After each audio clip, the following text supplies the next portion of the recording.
안녕하세요. 안녕하세요. 오늘도 영화 아무 말 대잔치 2편입니다. 오늘은 제가 근래에 봤던 영화관에서 보고 괜찮았던 거랑 이제 예전에 개봉했는데 또 OTT로 보고 괜찮았던 영화 2개를 말해보려고요. 그래서 오늘 말할 영화는 2개입니다. 최근에 영화관에서 본 영화는요, 이거 1편 때 이제 다음날 하얼빈 보러 갈 거라고 말했던 것 같은데 그 하얼빈을 보고 왔습니다. 하얼빈은 일단 2번 봤어요. 한 번은 아이맥스에서, 그리고 하얼빈은 일단 이제 개봉하기 전에 제작 발표회나 나온 배우분들이 유튜브 같은 거 이제 나와서 이제 말하는 거를 봤었어가지고 약간 어떤 영화일지가 조금 상상이 갔었어요. 왜냐면 이제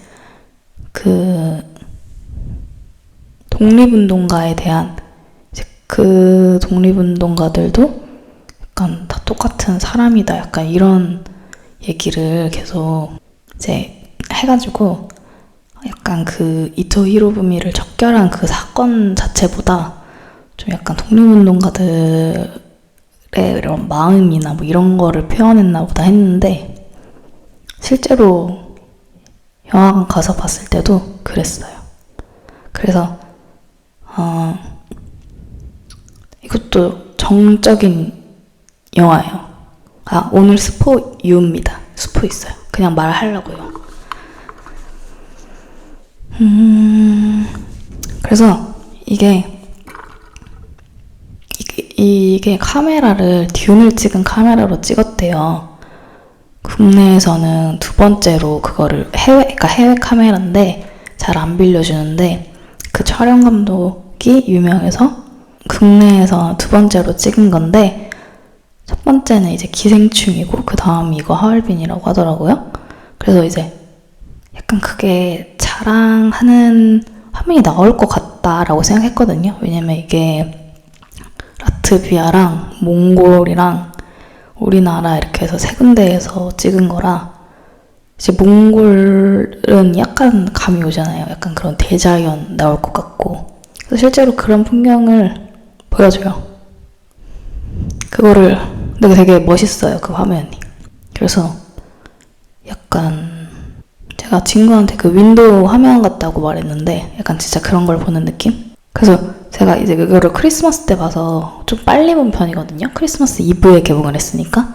근데 주변에서 이거를 재밌냐고 많이 물어봤는데, 내용도 그렇다시피 약간 재밌다고 말하기는 조금 그렇고, 근데 저는 좋은 영화라고 생각했어요. 그래서 그냥 좋은 영화라고 이렇게 말을 했고, 주변에는 말했듯이 초반부 전투씬만 빼면은 되게 정적인 영화거든요. 거기 초반부에 신화산 전투가 나오는데 이게 생각보다 잔인해요. 이거 15세인데 저는 보고 이렇게 했어요. 근데 그거를 잔인한 걸 보여주려고 했다기보다는 뭔가 그 장면이 그만큼 이제 좀 많이 죽거든요. 그래서 처절하고 약간 이런 걸 보여주려고 했던 것 같아요. 근데 약간 했는데 이제 그 부분 빼고 이제 잔인한 거는 없는 것 같고, 저도 그냥 볼 수 있는 약간 이렇게 조금 화면에 좀 모서리를 보면 이제 볼 수 있는 그런 정도인 것 같고, 제가 1편에서 남한산성 좋았다고 했잖아요. 약간 남한산성 같은 그런 정적인 느낌. 그래서 제가 같이 본 친구가 졸았대요, 중간에. 아까 말했듯이 몽골 사막 나오고 이런 게 있거든요. 그 장면에서 잠깐 졸았다고 하는데, 근데 영화 자체는 좋았대요.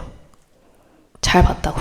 근데 좀 시간대가 일러서 자기가 잠깐 졸았다고 했는데 어떤 느낌인지 아시겠죠? 약간 조금 이거 너무 많이 보여주는 건가 싶으면 이제 넘어가고 그래요, 그 화면이.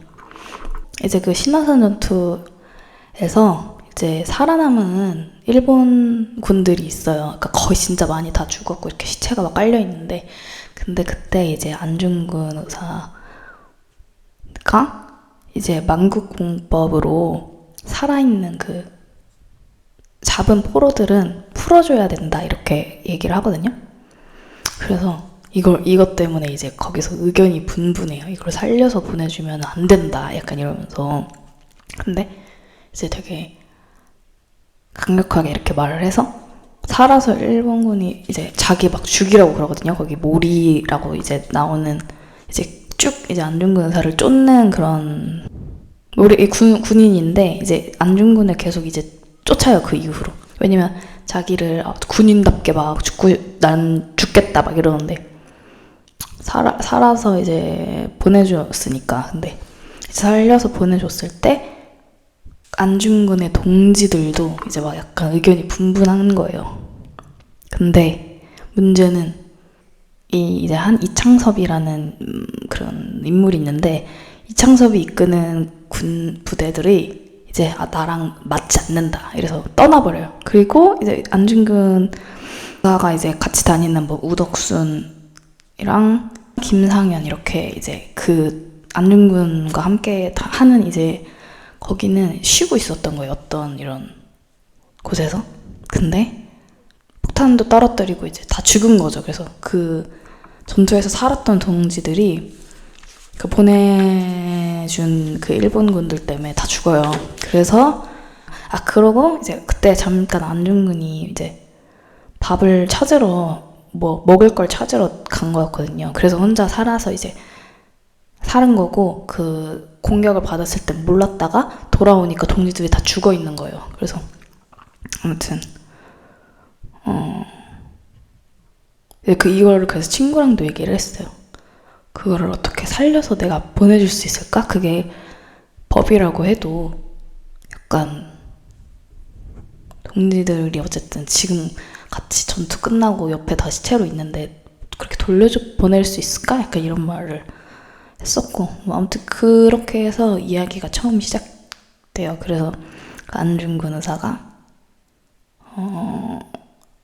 약간 막 너무 시리에 빠져 있다가 이거 내 목숨이 내게 아니다. 약간 동지들 대신 내가 살고 있는 거다 이러면서 이제 이토 히로부미 이등방문을 척결하겠다 이러면서 이제 단지동맹을 그때 하고, 영화 자체는 이제 히로부미가 하얼빈에 간다고 한다는 정보를 이제 입수를 하고 거기서부터 이제 준비하는 과정들이에요.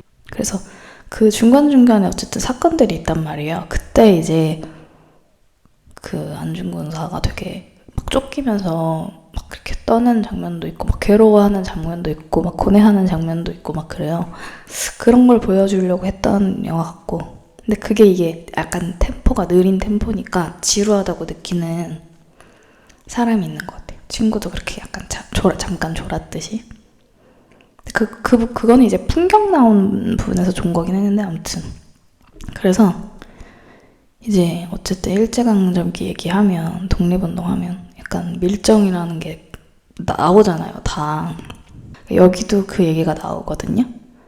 그래서 저는 그런 거 고문 장면을 이제 보기가 되게 힘든 건데, 이제 여기에 나오는 고문 장면은 제가 볼 수 있는 고문 장면이었어요. 왜냐면 약간 이게 더 잔인한 걸 수도 있는데 약간 물리적인 고문은 아니거든요. 근데 어쨌든 고문을 해요. 근데 그게 다 약간 연기를 약간 보게 돼요. 왜냐면 말하면 안 되는구나. 말해도 되나? 아무튼 그 고문을 받는 분이 연기를 너무 잘하거든요. 그래서 그 연기를 약간 이렇게 보고 있게 됐어요.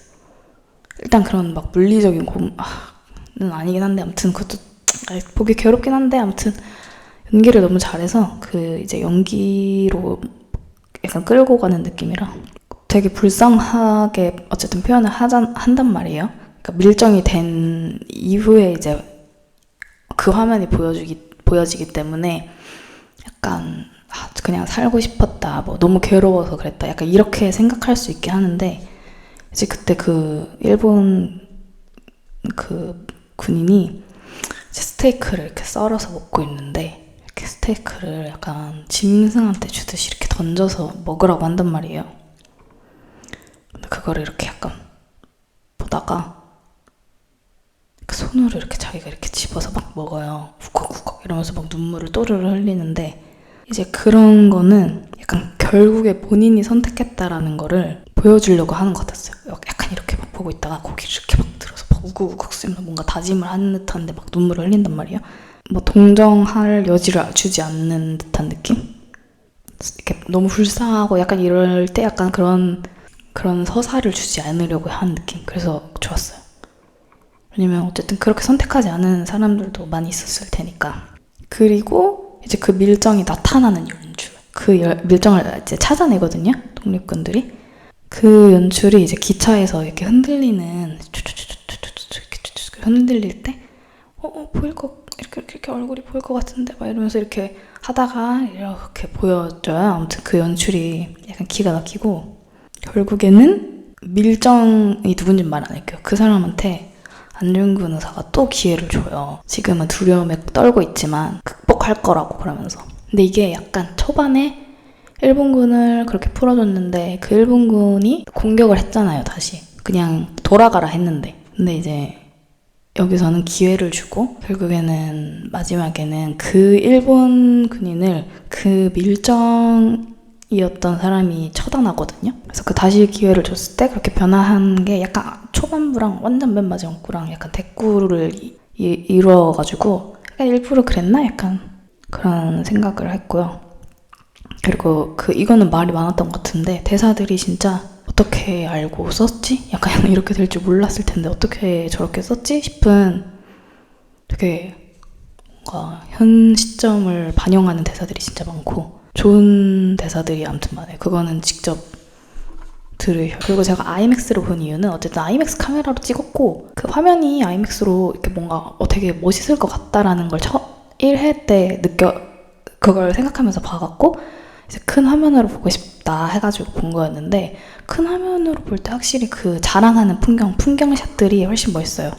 그 중요한 이제 하얼빈의 2등 방문을 어쨌든 처단하는 그 장면이 되게 실망한 사람들이 많대요. 막 극적이게 막 그렇게까지 연출하지 않았다고 생각하는 그거를 이제 총을 맞는 거를 앞에서 딱 보여주는 것도 아니고 부감샷, 그러니까 하늘에서 이렇게 내려다보는 샷으로 찍거든요. 근데 그게 이제 동지의 시선으로 본 거래요. 그러니까 찍은 거래요. 그러니까 동지가 그 처단하는 걸 이렇게 쳐다보는 느낌인 거죠. 왜냐면 그 마지막에 거사 치르기 전에도 그 공부인이 하늘에 있는 동지들이 도와줄 거라고 막 그러거든요. 근데 그렇게 했고, 왜냐면 그 영화가 어쨌든 막 그 사건에 대해서 막 이렇게 막 하려는 게 아닌 영화다 보니 그런 것 같아요. 근데 뭐 저는 괜찮았어요. 왜 그래서 포스터도 보면 하얼빈이 위에서 아래로 내려보는 듯한 포스터가 있거든요. 그래서 그런가 보다라고 생각했고, 그리고 그 공부인의 얘기가 나와서 그런데 약간 이게 어쨌든 일제강점기 초반이니까 이게 그 설정도 그렇대요. 우덕수는 동학농민운동을 했던 설정이고 김상현은 양반이었고 막 이렇대요. 그래서 그 공부인의 말투에서도 약간 옛날 사람 같은 그런 말투가 느껴져요. 그래서 그것도 되게 그 시대를 되게 반영했나 보다 약간 이렇게 생각했어요. 엄마 왜? 칠리 소스. 그리고 그냥 보면서 이건 1회차 때도 느꼈던 건 담배를 진짜 많이 펴요. 약간 영상으로 보는 나도 지금 이 담배 흡연구역 안에 들어와 있는 느낌? 아무래도 이제 고되고 그러니까 그런 걸 표현하려고 했던 거긴 하겠죠. 아무튼 그래서 하얼빈은 그랬습니다. 완전 스포는 말 안 했고 추천하느냐 하면 추천입니다. 그리고 이제 OTT로 봤던 거를 말해보자면 OTT 영화 말할 건 사바하예요. 사바하를 최근에 2차를 했는데 2차를 봤을 때 재밌는 거예요. 그래가지고 이제 한번 얘기를 해봐야겠다 했어요. 사바하를 작년에 이제 파묘 보기 전에 그 감독의 다른 영화들을 한번 봐보자 이러고 친구랑 이제 장재현 감독 상영회 이러면서 막 모였었거든요. 근데 그때 막 다른 거 막 하면서 놀다가 검은 사제들만 같이 봤고, 그 검은 사제들을 이제 봤을 때 되게 막 깔끔하게 끝난다. 약간 진짜 구마만 하고 막 어쨌든 해피엔딩이라고 할 수 있으니까 그거를 다 이제 막 찝찝한 느낌 없이 그냥 되게 군더더기 없이 딱 끝났다 이래갖고 그거를 되게 잘 봤었거든요. 근데 그러고 이제 친구랑 헤어지고 집에 갔는데 이제 TV에서 하는 거 있잖아요. TV에서 하는 사바하를 이제 낮에 본 거예요. 그래서 그때는 이제 혼자 보는 거기도 하고, 그래서 무섭다고 뭔가 얘기를 들었던 것 같고, 그래서 이제 그냥 그 낮에 밝게 해놓고 TV로 봤거든요. 근데 그때는 이제 그렇게 봤으니까 뭐 약간 저거 무서울 것 같으니까 약간 흐린 눈에서 보는 것도 있고, 내용이 좀 이제 이해하려고 이제 따라가면서 봐서 막 제대로 본 느낌이 아니라 이번에 한번 각 잡고 다시 봤는데, 저는 파묘보다 사바하가 더 좋고 검은 사제들보다도 사바하가 더 좋은데, 아무튼 사바하는 이제 검은 사제들보다는 세계관이 좀 확장된 느낌이고, 파묘도 그렇잖아요. 근데 파묘는 그러니까 저는 파묘 재밌게 봤는데, 그 파묘 마지막에 거인 나올 때 사람들이 되게 좀 이렇게 호불호가 많이 갈렸잖아요. 근데 저는 그게 약간 사람들에게 현실성을 떨어뜨려서 그런다고 생각하거든요. 그래서 약간 공포가 좀 줄어든, 뭔가 현실 같지 않으니까, 그 전까지만 해도 뭔가 되게 현실적으로 무섭게 이렇게 끌고 갔다면? 근데 사바하도 따져보면 막 신이 다닌 사나이 뭐 이런 거 나오고, 손가락이 12개에서 이렇게 막 하고 뭐 이러니까 사실 막 현실을 따지자면 사바하도 현실적이진 않은 건데, 근데 이거는 약간 이렇게 갑자기 이렇게 내가 밖으로 톡 튀어나오는 느낌을 들게 하지 않아요. 그리고 그 이유가 약간 어쨌든 박 목사가 이 얘기를 이제 바깥에서 보면서 이제 끌고 간단 말이에요. 이게 사이비 종교에 대한 얘기인데, 박 목사가 그 사이비를 이렇게 하나하나 파헤치는 이유가 막 되게 종교적으로 막 독실하고 신실해서가 아니라 그냥 돈 때문이고, 이 박 목사도 결국에는 좀 이렇게 막 신에 대해, 존재에 대해 약간 회의감을 느끼는 사람이라, 그 사람이 이제 사이비를 바라보는 입장으로 이제 영화가 가니까 그거를 나도 거기의 입장에서 보는 느낌으로 보는 것 같아요. 그래서 그럴 수도 있는 것 같고, 아무튼 그러니까 사이비지만 어쨌든 그 사이비가 불교에서 이제 파생됐다고 해야 되나? 그래서 어쨌든 불교의 진리 같은 거, 뭐 기독교에서 바라보는 불교, 약간 이런 느낌이거든요. 왜냐면 박 목사가 어쨌든 바라보는 거기도 하고. 그리고 거기서 이제 나오는 뭐 예언가가 뭐 언제 뭐가 태어난다, 그래서 그게 너를 죽일 것이다, 막 이런 게 나오는데, 그게 이제 동방박사 기독교 쪽에서는 그런 거랑 이렇게 막 연상하기도 하고 그런다고 하더라고요. 그래서 아무튼 그래서 거기 정나한이라는 이제 사이비 이제 종교 그 교주의 엄청 맹목적인 믿음을 가지고 이제 아이들을 이제 죽이고 그러는 인물이 있는데, 그게 박정민인데 연기를 진짜 잘하고, 그리고 여기서 중요한 쌍둥이가 나와요. 그 쌍둥이가 그 교주를 없애기 위해 태어난 어떤 한 쌍둥이 언니가 있거든요. 근데 그거를 이제 1인 2역 한 아역인 건데 엄청 연기 잘하고, 그리고 이거는 뭐 완전히 그냥 다 말하자면 유지태도 나오는데, 유지태가 엄청 포스 있어요. 그래서 이거는 어쨌든 오컬트인데 중간부터는 약간 미스터리 추리물 같기도 하고, 잔인한 건 없었던 것 같은데. 네. 근데 좀 이렇게 쫄리는 거나 깜짝깜짝 놀래키는 거는 좀 있을 수 있어요.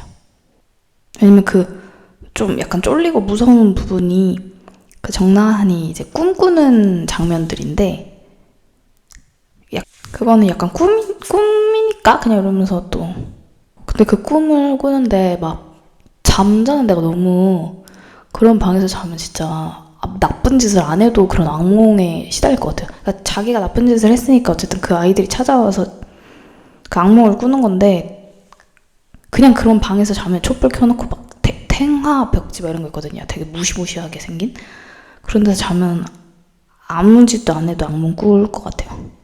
그래서 정나한이란 캐릭터가 어쨌든 나쁜 캐릭터란 말이에요. 어쨌든 아이들을 죽였고, 그러니까 자기도 어쨌든 이용당한 거긴 하지만 나쁜 짓을 하긴 했잖아요.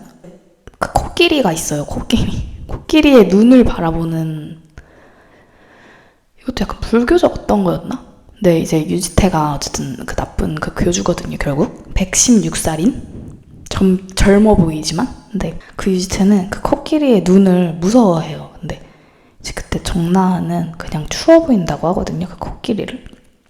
그러니까 약간 정나한의 껍데기 말고 속은 약간 어쨌든 그런 사람이 아니라는 걸 보여주는 것 같아요. 결국엔 그 어쨌든 정나한이 배신감과 내가 이런 거에 죄책감과 이런 것 때문에 그 교주 유지태를 결국엔 그 정나한이란 캐릭터가 죽이거든요. 이제 그것을 만나서 속았다는 걸 알게 되고, 아까 말한 그. 근데 이렇게 말하면 영화 내용 하나도 모르겠죠. 어떻게? 영화를 봐보세요, 그럼. 그래서 아무튼 뭐 이 종교 그 박 목사가 회의를 느끼게 된, 신에게 회의를 느끼게 된 이유가 막 나와요, 거기서.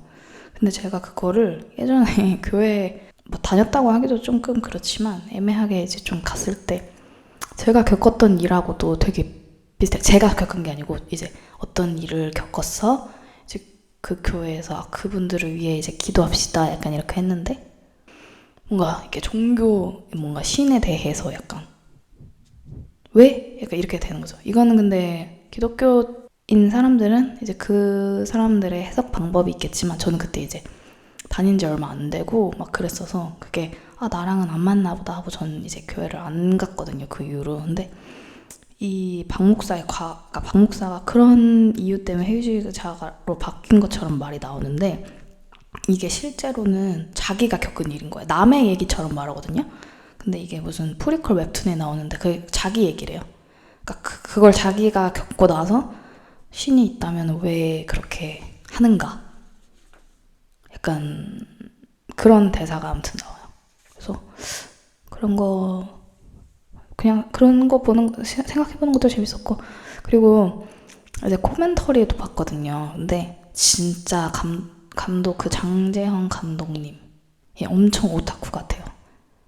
포지티브 가로 열고 포지티브 가로 닫고, 그 이렇게 동서남, 그러니까 그게 이제 어쨌든 그 유지태를 지키기 위해 동서남북으로 사람을 이제 그 소년수들을 내가 뭐 교화시킨다 약간 이런 느낌으로, 나를 위해 일하면 너희들도 뭐 용서받을 수 있다 약간 이런 느낌으로 해서 그 중에 한 명, 4명 중에 한 명이 정나한이라는 캐릭터였던 건데, 아무튼 그 넷이 이렇게 지역별로 있는데 뭐 태백, 정선, 제천, 단양 이렇게 있단 말이에요. 근데 그 지도 위치에 딱 가운데에 자기 이제 그 교주 영월이 있어야 되는 거예요. 근데 약간 가운데가 아니니까 그 지도를 가운데로 이렇게 지역을 약간 옮겼대요. 영월을 이렇게 쭉. 그리고 뭐 뒤에 저 탱하는 뭐 무슨 의미고 뭐 엄청 막 하나하나 다 말해줘요, 거기서. 아까도 말했듯이 그러니까 찐 불교가 아닌데 어쨌든 진짜 그런 사이비 아닌 불교도 나오거든요. 근데 그 스님이 막 그래요. 막 선과 악은 없다고, 불교에서는. 근데 지금 그렇게 바라보는 게 기독교적 가문점이다 이러면서 그 목사님한테. 그래서 그런 걸 말하려는 영화였나 봐요. 코멘터리에서도 막 영화를 관통하는 대사라고 막 그러거든요. 그래서 엄청 섬세한 것 같고, 그리고 그러니까 보통 영화에서 이런 상황일 때 이렇게 연출합니다. 뭐 이런 것도 알려줘요. 그리고 CG가 진짜 생각보다 많고, 막 생각지도 못했는데 저게 CG였구나 막 이렇게 알게 된 부분도 있고, 막 창문에 비치는 거 뭐 이런 거 다 CG고 막 그랬더라고요. 아무튼 신기했어요. 근데 제가 이거를 영화 2개를 다 안 본 사람이 보고 내 얘기를 들었을 때 이해를 할 수 있을까? 사바하는 거의 뭐 지금 사바 줄거리를 먼저 설명해 드릴게요. 쌍둥이가 태어나요. 근데 그 한 아이가 같이 있던 쌍둥이의 다리를 ဃ갉아먹고 태어났고, 막 몸은 털로 뒤덮여 있고 손가락이 6개예요. 양쪽으로 하면 12개. 그러니까 막 이제 신문데 이제 죽진 않고 계속 산 거죠. 어머니는 그러고 있다가 얼마 있다 죽고, 아빠는 자살을 하고, 할머니 할아버지, 그러니까 이제 그거는 완전 막 창고 같은 데 갇혀. 그러니까 실제로 모습도 사람 같지 나서 그런 거지만 그것이라고. 그 쌍둥이 동생도 제대로 막 이사를 계속 다니고 제대로 된 삶을 못 살. 이제 그 박 목사, 사이비 종교 찾으러 다니는 그 박 목사가 어떤 한 불교 단체라고는 하는데 좀 수상한 단체 9년생의 여자 아이들이 계속 죽는 일이 이제 일어나거든요. 그러니까 그 쌍둥이, 그래서 그 동서남 아이들을 죽이는 어떤 인물이 나와. 이제 그런 걸 파헤치는데 그게 종교랑 연관이 돼요. 그렇게 왜 했는지, 그리고 그 쌍둥이는 왜 그렇게 태어났는지 말을 하는 건데, 보세요. 그러면 보고 싶으면. 아무튼 오늘은 이렇게 말해도 되는 걸까? 아무튼 뭐 그렇습니다. 영화에서 좋아한 부분 같은 거 말해야 될까요? 어떻게 끝내야 될지 모르겠어. 사바는 진짜 헛소리만 하다 끝난 것 같은데? 내일은 위키드를 보러 가요. 아니 오늘 이따가 위키드를 보러 갑니다. 이러고는 안 갈 거예요. 그러면 또 다음에 다른 영화 얘기를 한번 해볼게요. 이거 어차피 아무 말 대잔치니까 지금 맞게 잘 한 것 같아요. 그럼 안녕.